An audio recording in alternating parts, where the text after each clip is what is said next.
your gamer girl, Lindsay Harrison. Today is another Minecraft playthrough. Today we're gonna look at the new update. I'm just now updating it actually.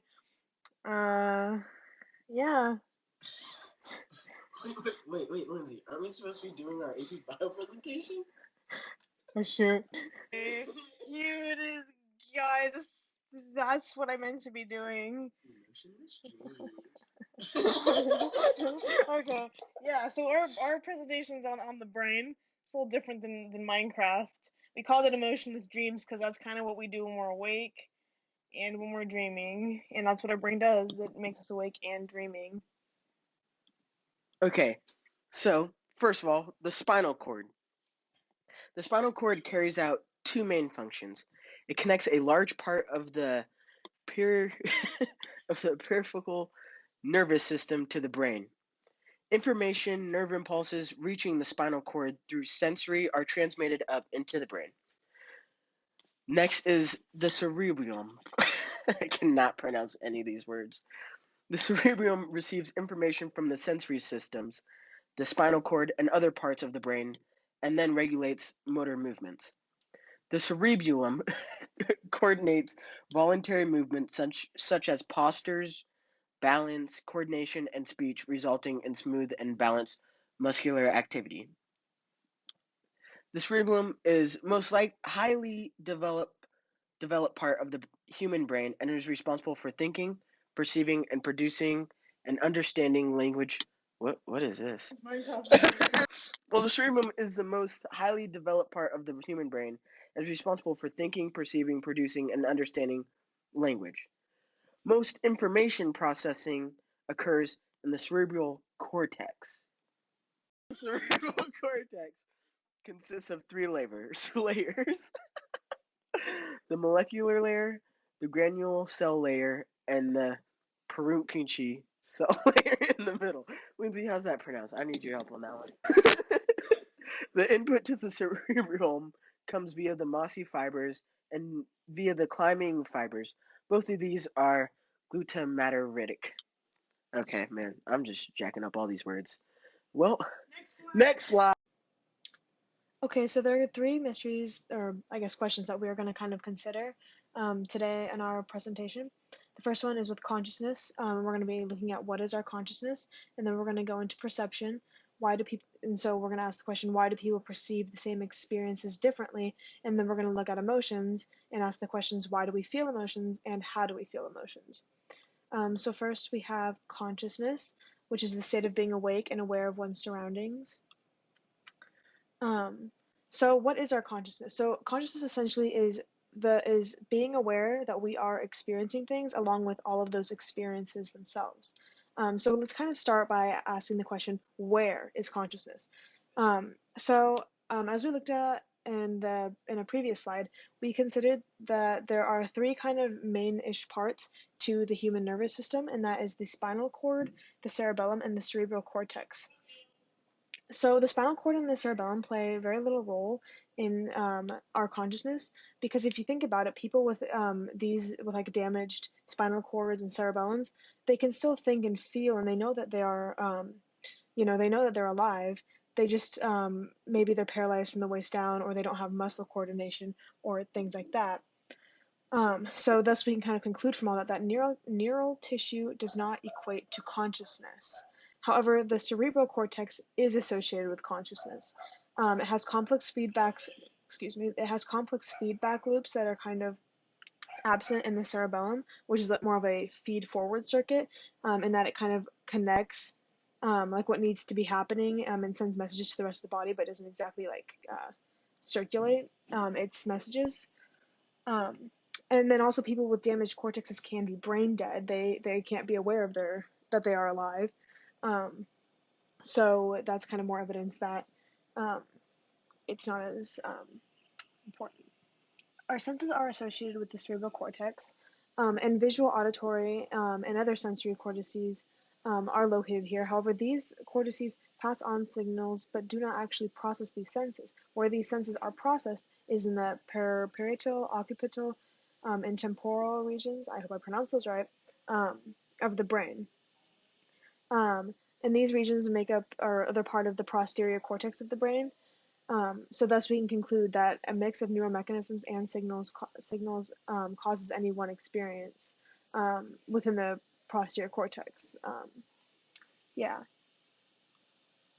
Um, so what is our consciousness? In conclusion, the mixes of neural mechanisms and signals within the posterior cortex cause any one experience. However, but what does us being aware of our experiences play in? This just covers the experiences themselves, not that we're actually aware of them. So to answer this question, there's a study called The Structural Basis of Inter-Individual Differences in Human Behavior and Cognition, in which people were given a difficult task, and then they were asked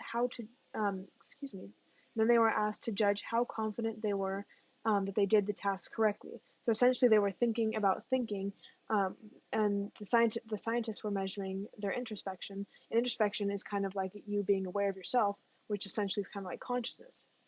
And essentially, what they found was that the more neurons in the right anterior prefrontal cortex, the more people had, the more introspection people had. So therefore, they concluded that the thicker or the more neurons in this region, the more kind of, I guess, awareness you had. And this region has expanded more than any other region in primates compared to other animals. Um, so, yes. Perception. So, perception is a way of regarding, understanding, or interpreting something. It's a mental impression. Um, okay, so why and how do we perceive input differently? So if you think about it, two people can experience the same thing differently. So, and this kind of is how preferences arise from these differences in perception. So, for example, I love peanut butter and eat it by the spoonful, while Zan thinks that eating peanut butter by the spoonful is disgusting.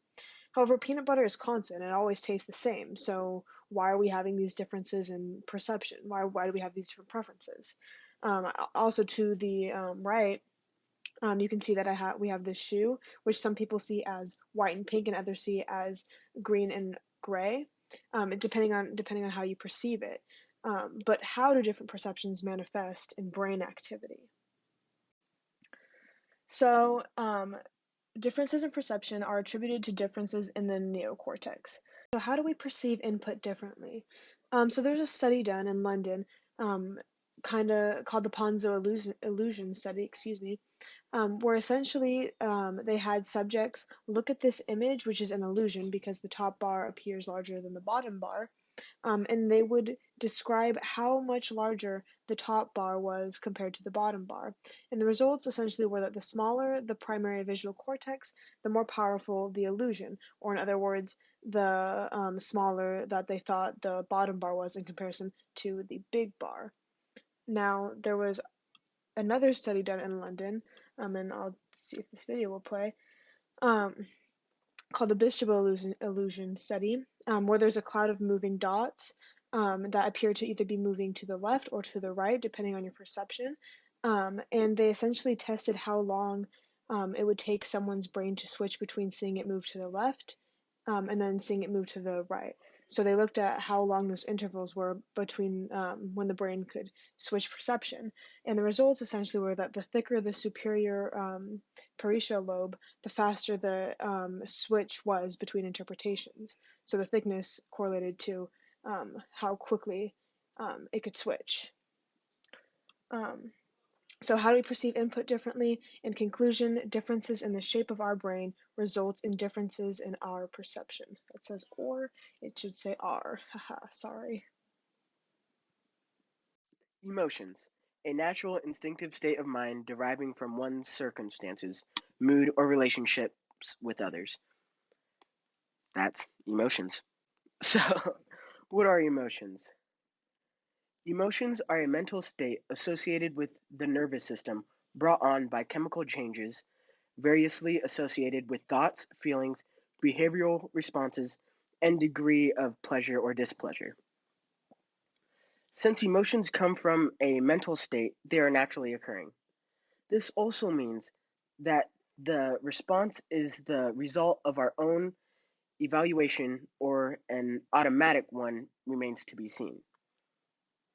Over time, Research has also separated other emotions that most in the scientific community believe are only experienced by humans and some other primates. These higher or moral emotions are based on self awareness, self conscious, and the ability to empathize with others. The emotions are pride, guilt, embarrassment, and shame.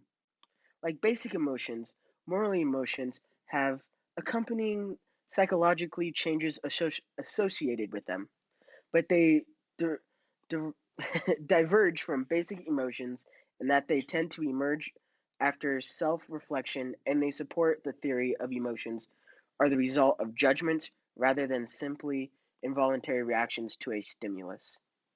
Okay, on to why do we feel emotions? Emotions may signal a change in our environment, a change within us, or a change in both. These signals are generally fleeting in comparison to other states of mind. As a result, emotions are distinct from moods, which can last for hours, days, or even weeks.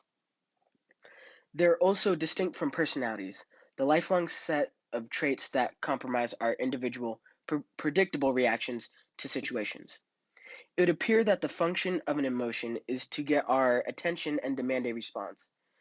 Psychologists have debated whether the action is involuntary psychological reaction or the result of judgment we've made after evaluating our current situation. Emotions are motivators. From an evolutionary standpoint, emotions are the agent of change and reaction. Disgust is a quick, nasty response that we experience when we encounter something that might make us sick. Anger quickly transitions us from a placid state to one where we're ready to fight. Fear prompts us to flee from dangerous situations. Sadness, on the other hand, can generate the resolved need to change the direction of one's life. Emotions can also motivate us to continue what we're doing. The experience of joy is a pleasurable one, and we're motivated to carry out the behavior that led to the emotion. Boom, boom, boom, boom. Okay, on to next slide. How do we feel emotions? One of the key areas of your brain that details with showing, recognizing, and controlling the body's reactions to emotions is known as the limbic system. Once again, I apologize if I mispronounce these words. Actually, my mispronunciation is the reason why we're recording this. Lindsay agrees. So, position emission tomography, also known as PET scanning, and functional MRI studies have shown that some emotions are more likely to be associated with different regions of the limbic system activity than other emotions.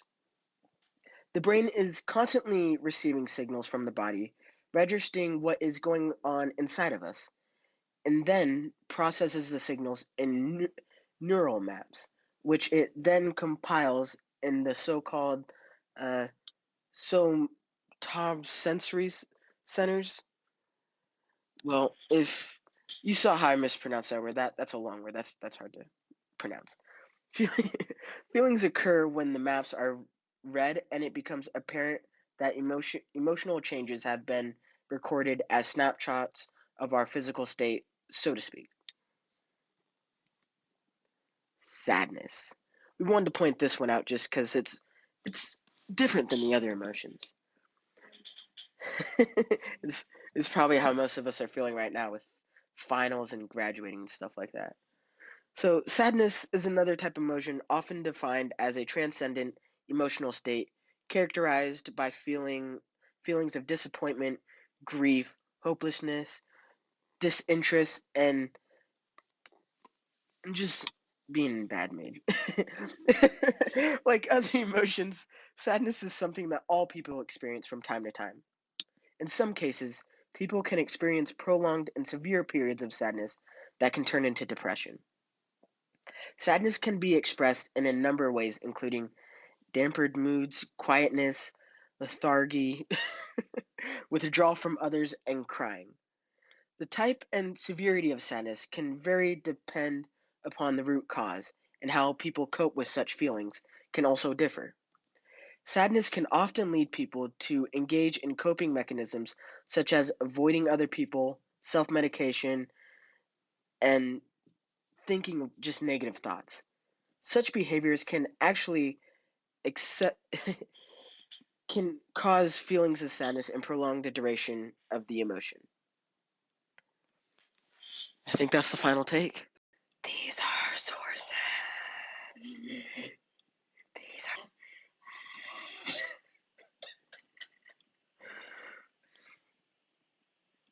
So back to Minecraft. Alright, let's go. Oh, I know what I'm doing!